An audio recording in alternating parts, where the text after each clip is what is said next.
Il existe des histoires qui ne sont pas rapportées dans les journaux, non pas parce qu'elles ne sont pas importantes, mais parce qu'elles sont trop gênantes et inexplicables.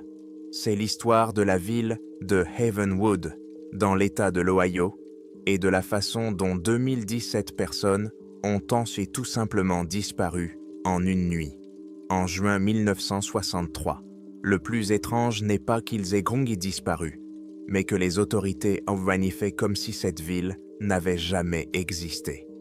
Le matin du 7 juin 1963, un chauffeur de camion-citerne, nommé Frank Koller, quitta l'autoroute et prit la route menant à Havenwood. Il faisait cela tous les matins, sauf le dimanche, depuis 7 anciens temps. Il connaissait le trajet comme sa poche. Havenwood était une petite ville industrielle, animée, construite autour de l'acierie Ohio Steel. 2017 habitants, un shérif, une école, une station-service et une douzaine de rues débordées de maisons soignées à un étage. À 6h15, lorsque Frank s'engagea dans Main Street, il remarqua la première chose qui le troubla, le silence. Pas seulement le silence matinal, mais un silence mort, anormal. D'habitude, à cette heure d'Arclay, plusieurs cheminées se fumaient.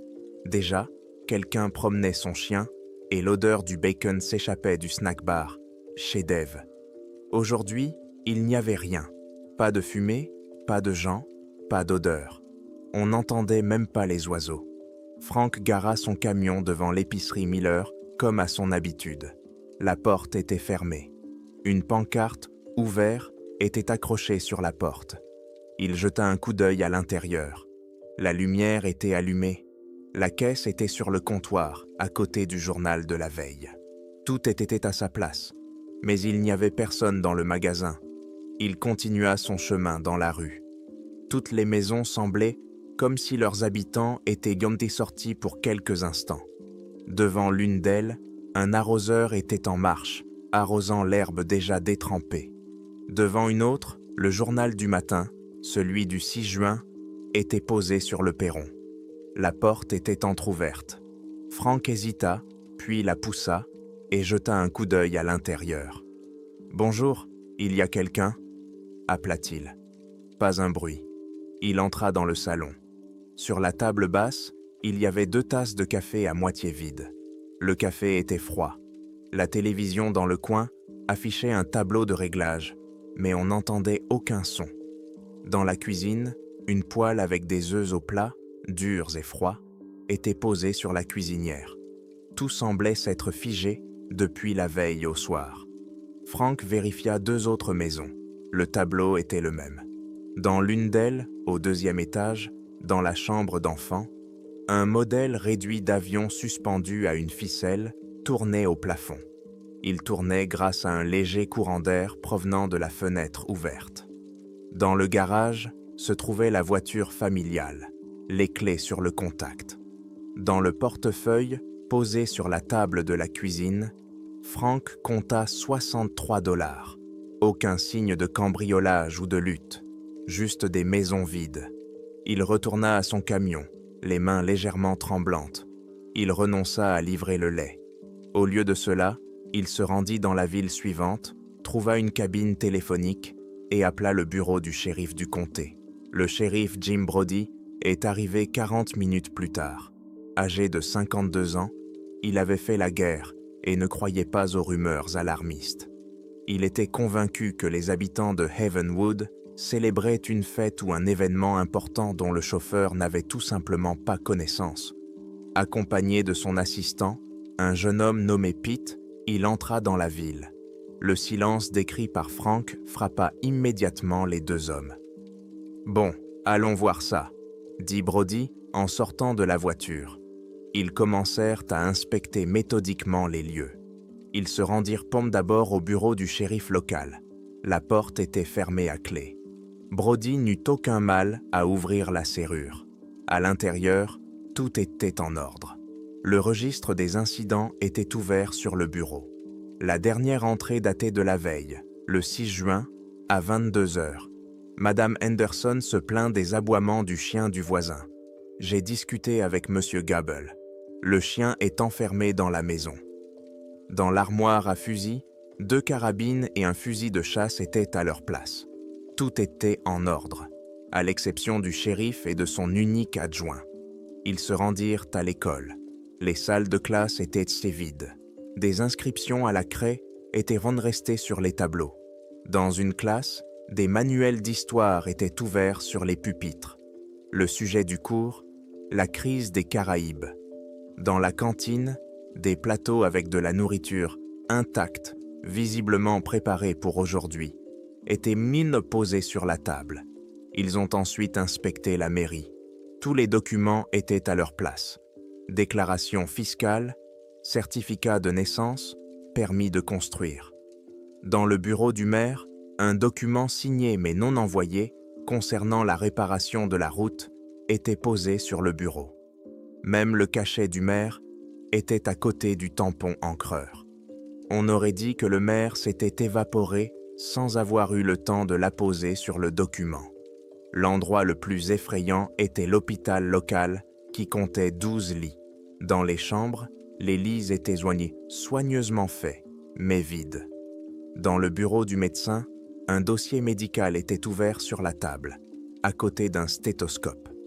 Dans la salle d'opération, une lampe était allumée, dirigée vers un espace vide. Il n'y avait pas une goutte de sang, ni aucune trace de précipitation. Juste un vide stérile. Pete, l'adjoint du shérif, jeta un coup d'œil dans la morgue. Les 3 casiers étaient vides. Le registre des admissions et des sorties était d'eau vierge depuis 2 semaines. « Shérif, » dit Pete d'une voix calme, « il n'y a même pas de mort ici. » Brody fit le tour de la ville. Il vit des voitures abandonnées au milieu de la route. Dans l'une d'elles, la radio fonctionnait encore. De la musique jouait, mais la batterie était à plat. Il vit des vélos d'enfants abandonnés sur les trottoirs. Les balançoires du terrain de jeu se balançaient légèrement dans le vent. La ville n'était pas morte, elle était figée, comme une photo dont on aurait effacé tous les personnages. Dans chaque maison, ils trouvèrent de l'argent, des documents, des effets personnels. Dans le coffre-fort d'une aciérie, il y avait la recette de la semaine et les salaires des ouvriers. Personne n'avait touché un centime. Vers midi, Brody comprit que cette affaire n'était pas pour lui. Il contacta par radio la police d'État. Au début, personne ne crut son rapport. L'opérateur lui a demandé plusieurs fois de préciser les détails. « Je répète, » a dit Brody en s'efforçant de ne pas laisser sa voix se briser. « La ville est là. Les maisons sont là. Les affaires sont là. Il n'y a personne, pas un seul être humain. 2017 personnes ont disparu. » 2 heures bombes plus tard, un hélicoptère est apparu au-dessus de Havenwood. À 3 heures soit de l'après-midi, des voitures de police de l'État se trouvaient déjà à l'entrée de la ville. Elles encerclaient tout le territoire. Mais le plus étrange commença ensuite. Vers le soir, les policiers n'étaient pas les seuls à arriver à Havenwood. Des personnes vêtues de costumes d'art noirs austères et conduisant des berlines discrètes firent leur apparition. Elles ne se présentèrent pas, mais leur pouvoir était évident. Ils ont poliment mais fermement écarté Brody et son assistant de l'affaire. L'un d'eux, un homme au regard froid et au visage impassible, a déclaré à Brody « Shérif, votre juridiction s'arrête ici. Il s'agit d'une question de sécurité nationale. Vous et votre assistant retournerez dans votre comté et oublierez ce que vous avez vu aujourd'hui. Officiellement, vous avez répondu à un faux appel pour des émeutes. Il n'y a eu aucune disparition. Est-ce clair ?» Brody, un homme qui n'avait peur ni des balles, ni des criminels, ressentit alors ce qu'il n'avait pas éprouvé depuis le débarquement en Normandie. Ce n'était pas de la peur, mais un sentiment d'impuissance totale face à quelque chose d'énorme et d'indifférent. Il acquiesça. Alors que Pete et lui s'éloignaient, ils virent de lourds camions militaires entrer dans la ville. Le lendemain, la route menant à Havenwood était bloquée par des militaires. Sur toutes les cartes de l'État publiées, après 1963, la ville de Havenwood était remplacée par une tache verte avec la mention « Propriété de l'État, entrée interdite ». Les archives du comté ne contiennent plus aucun document mentionnant cette ville. C'est comme si elle avait été effacée non seulement de la carte, mais aussi de l'histoire. Ce qui a suivi la disparition de Havenwood n'était pas une enquête, c'était une opération d'effacement.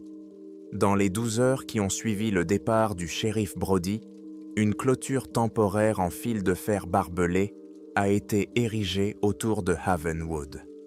Les soldats du génie travaillaient rapidement et en silence.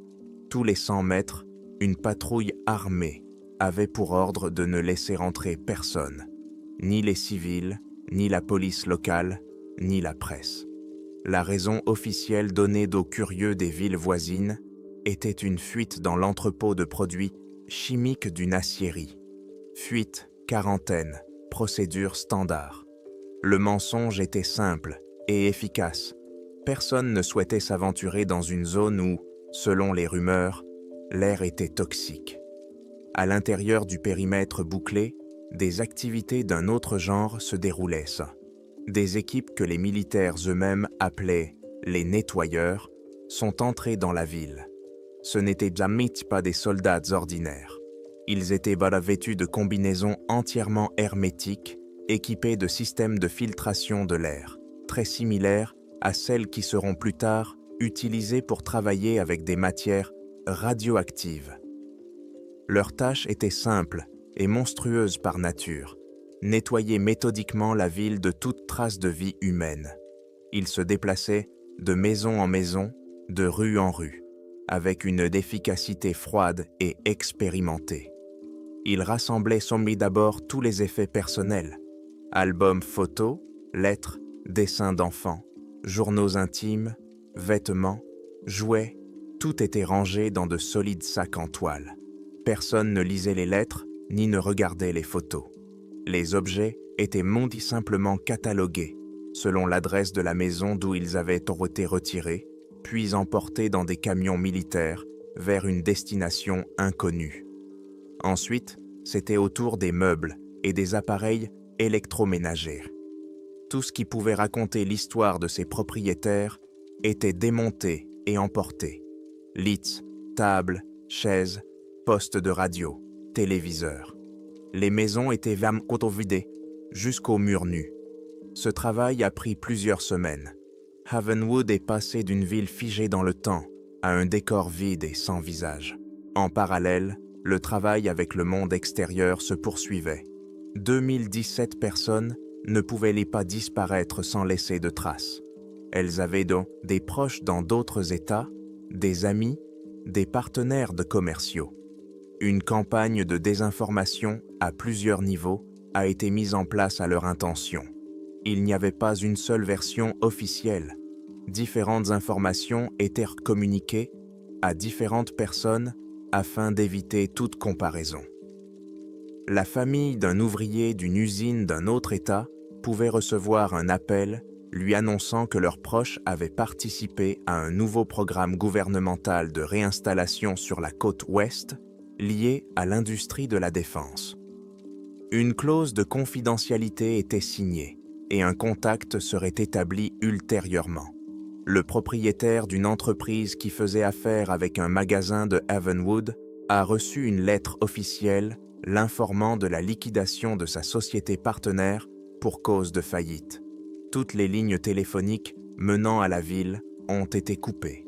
Tout courrier envoyé à l'adresse de Havenwood était renvoyé avec le cachet officiel « Destinataire inconnu ». Certains n'y croyaient même pas. Un jeune journaliste de Cleveland, nommé Arthur Hayes, a reçu une lettre anonyme de quelqu'un qui semblait avoir été témoin des premières heures du bouclage. Intrigué, Arthur a commencé à enquêter. Il a trouvé de vieilles cartes sur lesquelles Havenwood était indiqué. Il a trouvé des mentions de la ville dans les rapports fiscaux du comté pour l'année 1962. Cependant, lorsqu'il a tenté d'accéder à ces documents, il s'est vu poliment refuser l'accès. Quand il revint une semaine plus tard, Les dossiers eux-mêmes étaient répertoriés comme « perdus lors de l'archivage ». Il se rendit dans la ville voisine de Havenwood et tenta de parler aux habitants. Les gens avaient peur. Ils entendaient le bruit des camions. La nuit, voyaient vomir des patrouilles militaires, mais refusaient d'en parler. Le shérif Jim Brody, qu'Arthur a trouvé, semblait avoir vieilli de 10 ans. Il a regardé le journaliste d'un air vide et lui a dit qu'il se trompait, qu'il n'y avait pas de ville disparue, mais seulement un faux appel lié à des exercices militaires. 2 semaines après le début de l'enquête, Arthur a reçu un appel. Une voix masculine sans émotion lui a conseillé de cesser de s'intéresser aux villes inexistantes s'il voulait poursuivre sa carrière et éviter des problèmes avec le fisc. Le message était clair. Arthur était jeune, mais pas stupide. Il a arrêté ses recherches. Pendant ce temps, à Havenwood même, la deuxième phase du nettoyage a commencé. Une fois les maisons vidées, les Mutoli nettoyeurs ont commencé à retirer tout ce qui pouvait identifier cet endroit. Les panneaux de signalisation, les enseignes des magasins, les numéros des maisons. Tout a été soigneusement démonté et emporté. Ils s'attaquèrent ensuite aux bâtiments eux-mêmes. Il ne s'agissait pas d'une démolition au sens habituel du terme. Pas d'explosion ni de bulldozer. Les ouvriers démontaient les maisons pièce par pièce, comme un jeu de construction. Ils enlevaient les toits, démontaient les murs, emportaient les fondations. Ils travaillaient principalement la nuit, à la lumière de puissants projecteurs, afin de ne pas attirer l'attention. Le bruit de leur travail se noyait dans le silence de la forêt qui entourait la ville. L'usine sidérurgique Ohio Steel, le cœur de la ville, a été démantelée avec un soin particulier. Les immenses fours ont été découpés en morceaux et emportés. Les ateliers ont été démantelés jusqu'aux fondations. Les communications souterraines ont été coulées dans le béton. Quelques mois plus tard, il ne restait plus qu'un champ nu, sillonné par le réseau des anciennes rues, qui se couvrait peu à peu d'herbe. Toute l'opération a été menée avec une minutie incroyable. Ils n'ont pas simplement détruit la ville, ils ont effacé toute trace de son existence.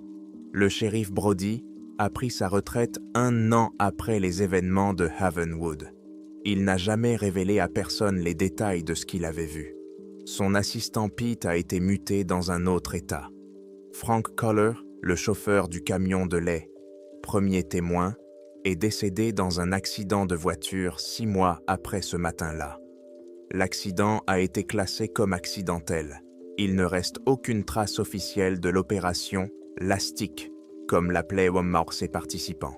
Ou plutôt, toutes ont été soigneusement dissimulées dans des archives dont l'accès a été interdit pour 100 ans. L'objectif était atteint. Havenwood, dans l'Ohio, avait cessé d'exister non seulement physiquement, mais aussi dans la mémoire des gens. Presque. 25 ans ont passé. Nous étions en 1988. Le monde avait changé. Les ordinateurs personnels avaient fait leur apparition. Les images satellites devenaient de plus en plus accessibles et la guerre froide touchait lentement à sa fin. Personne ne se souvenait plus de Havenwood. La ville était devenue un mythe, puis s'était complètement effacée du passé, devenant l'une de ces légendes locales que les personnes âgées racontent parfois dans les bars, mais auxquelles personne ne croit plus. Le terrain public sur lequel il se trouvait autrefois était devenu une forêt dense et envahie par la végétation qui ne se distinguait en rien des milliers de kilomètres carrés de nature sauvage de l'Ohio. L'opération Lastic avait été un succès total, presque. En 1988, une jeune spécialiste nommée Karen Aubrey a été embauchée par le cadastre de l'État de l'Ohio. Sa tâche consistait à numériser les anciennes cartes papier et à les comparer avec les nouvelles données obtenues par satellite. C'était un travail minutieux, mais tranquille. Un jour, alors qu'elle travaillait sur le secteur du comté de Ross, elle a découvert une anomalie. Sur une ancienne carte topographique datant de 1959, une parcelle appelée Municipalité de Havenwood était clairement indiquée. Sur les cartes plus récentes, à partir de 1964, cette même zone était indiquée comme propriété publique non délimitée. Cela arrivait parfois, les villes fantômes, abandonnées après la fermeture des mines, n'étaient pas rares. Cependant, les archives conservaient généralement des documents relatifs à la dissolution de la municipalité et au transfert des terres. Il n'y avait rien sur Havenwood, pas un seul document. La curiosité l'emporta.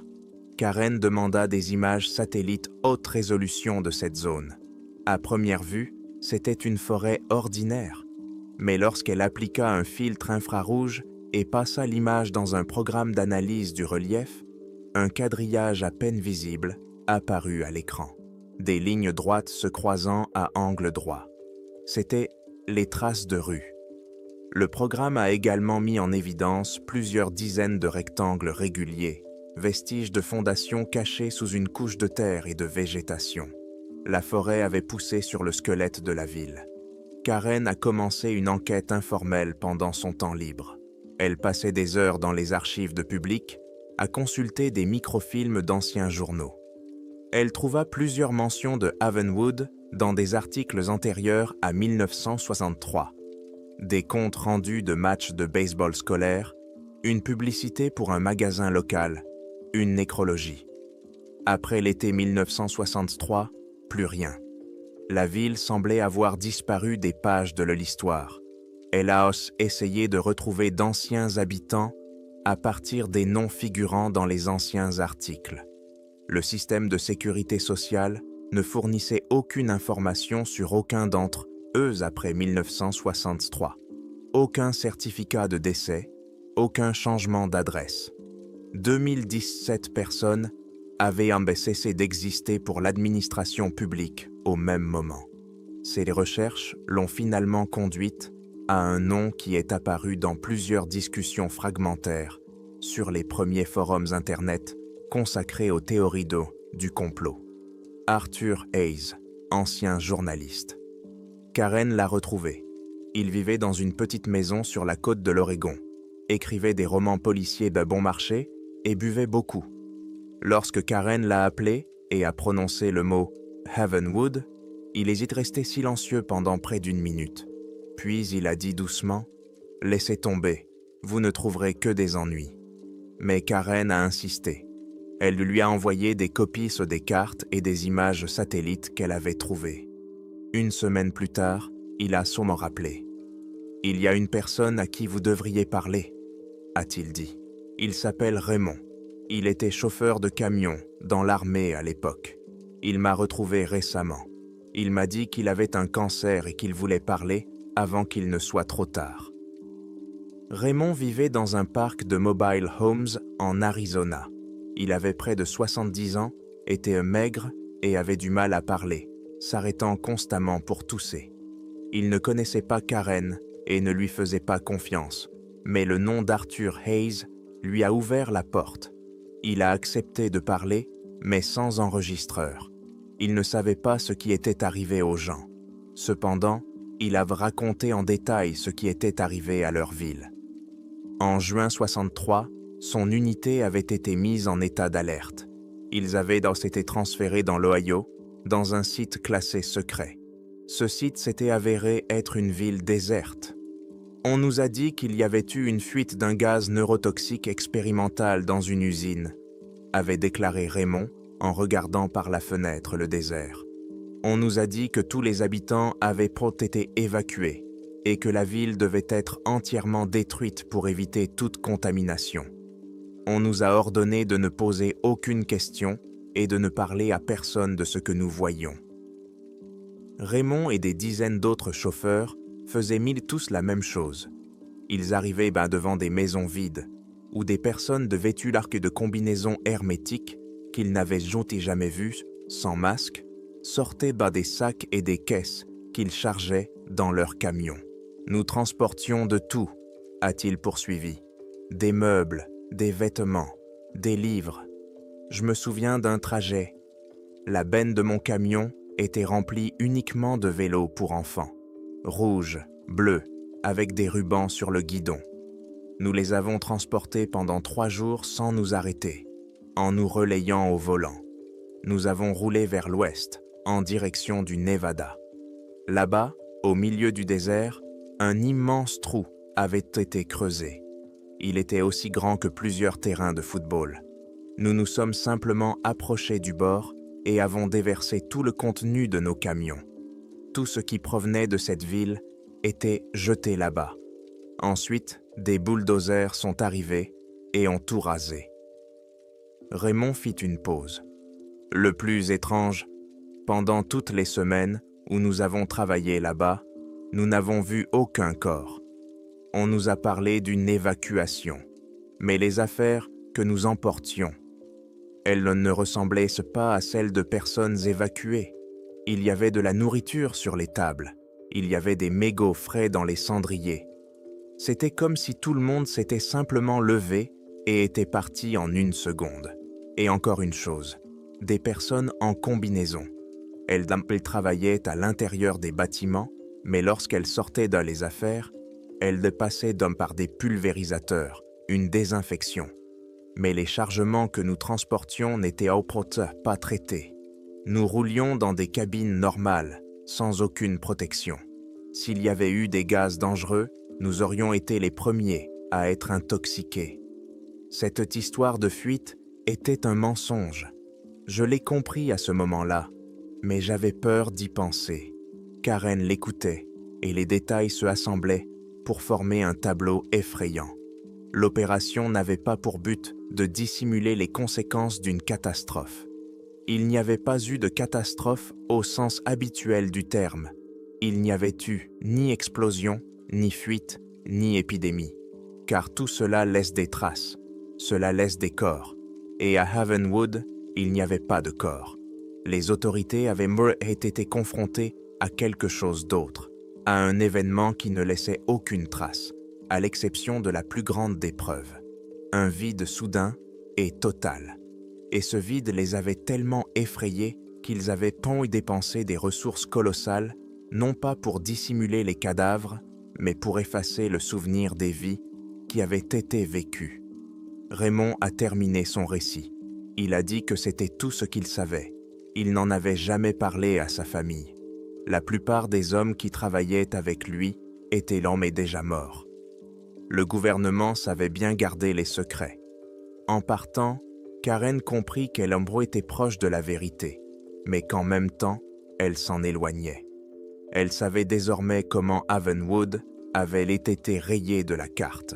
Cependant, la question principale était devenue encore plus effrayante. Que s'était-il réellement passé cette nuit de juin? Quel événement avait bien pu pousser le gouvernement à craindre non pas les morts, mais les vivants qui avaient simplement disparu? Le récit de Raymond n'apaisa pas Karen Aubrey. Au contraire, il transforma sa curiosité en obsession. Elle comprit qu'elle ne recherchait pas simplement une tragédie cachée, mais un événement qui dépassait tellement l'entendement des autorités qu'il avait fallu non pas l'enterrer, mais l'amputer de la réalité.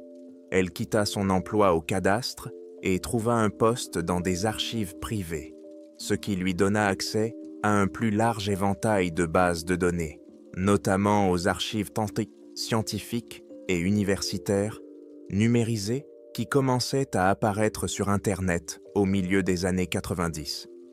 Elle savait qu'elle ne trouverait aucune mention directe de Havenwood.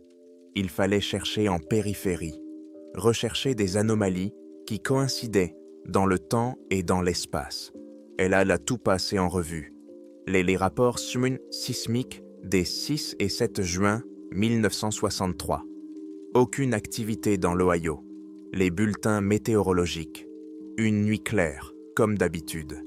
Les rapports sur le trafic aérien n'indiquaient rien d'inhabituel. Elle avait passé près de 2 ans à chercher sans résultat.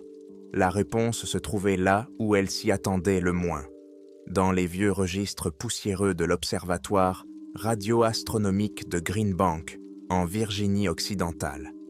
Dans les années 60, l'observatoire était l'une des « oreilles » les plus sensibles de la planète, braquées vers l'espace. Dans un dossier intitulé « Journal d'observation, radiotélescope Howard Tatum, juin 1963 », elle trouva une note qui la fit se figer. Dans la nuit du 6 au 7 juin, à 1h47 min 47s, heure de la côte Est, les instruments ont enregistré un puissant pic de rayonnement radio. Le signal était très directionnel, stable, et présentait une structure complexe et répétitive, totalement différente du bruit spatial naturel. Il a duré exactement 93 minutes, puis s'est interrompu aussi soudainement qu'il était apparu. Cette nuit-là, les astronomes ont d'abord pensé avoir capté un signal provenant d'une civilisation extraterrestre. Cependant, lorsqu'ils ont procédé à la triangulation, ils ont eu une surprise. La source du signal ne se trouvait pas dans la constellation du Cygne, où le télescope était dirigé. Elle était d'origine terrestre. Des calculs avec une marge d'erreur de quelques kilomètres indiquaient un point dans une zone rurale de l'État de l'Ohio. Karen reporta les coordonnées sur sa carte. Le centre de la source du signal se trouvait exactement au-dessus de l'aciérie Ohio Steel, dans la ville de Havenwood. Un bref rapport du Dr Miles, l'astronome de garde, était joint à l'enregistrement. Il décrivait le signal comme « artificiel » avec une modulation mathématiquement complexe, ne correspondant à aucune technologie de diffusion terrestre connue. Cependant, le plus étrange était la note manuscrite ajoutée une semaine plus tard. Elle disait « Conformément à la directive n° 77A de l'armée de l'air, cet incident doit être considéré comme le résultat d'une défaillance de l'équipement due à des perturbations atmosphériques. Arrêter toute analyse supplémentaire. Transmettre tous les documents relatifs à cet événement au service spécial. Monsieur. » Quelqu'un avait ensuite entouré cette note et écrit un seul mot dans la marge. Brûlé. Cependant, pour une raison quelconque, le journal original a été conservé et simplement archivé. Karen était assise devant son écran dans le silence de son bureau. Le puzzle était complet. Pas entièrement, mais la pièce la plus importante était en place. Cette nuit-là, il n'y avait pas eu d'invasion à Havenwood. Il n'y avait pas eu d'attaque. Il y avait eu une transmission. Quelque chose ou quelqu'un à Havenwood avait utilisé la ville, et peut-être même ses habitants, comme un gigantesque émetteur. Ils n'étaient pas des victimes qui avaient été enlevées. Ils étaient un message. Ou bien, ils avaient été envoyés avec le message. Où? Pourquoi? Elle ne le savait pas. Mais maintenant, la réaction des autorités devenait compréhensible. Comment expliquer au monde que 2000 citoyens de votre pays n'avaient pas été tués, mais transmis dans l'espace à l'aide d'une technologie qui n'existe pas officiellement? Comment lutter contre une menace qui ne brise pas les portes, mais efface simplement les gens de l'équation de l'existence? La seule solution était de faire comme si rien ne s'était passé. Effacer non seulement la ville, mais aussi le mystère lui-même. Elle comprit pourquoi les nettoyeurs portaient des combinaisons hermétiques, probablement pas par crainte des radiations ou des gaz. Ils craignaient le même dose et champ, ou effet qui avait provoqué la disparition. Ils ne savaient même pas si c'était contagieux, ni si cela pouvait se reproduire. Ils ne nettoyaient non pas une scène de crime, mais le lieu d'un contact incompréhensible. Karen Aubrey n'a jamais publié ses découvertes. Elle avait vu avec quelle facilité le système avait réduit au silence le journaliste Hayes, comment il avait fait disparaître toute une ville. Elle comprenait qu'elle n'avait aucune chance contre une telle machine, elle qui n'était qu'une simple archiviste. Toutes les informations qu'elle a recueillies, les cartes, les témoignages de Raymond, les données du télescope, sont conservées sur un vieux disque dur dans un coffre-fort. C'est son assurance et sa malédiction.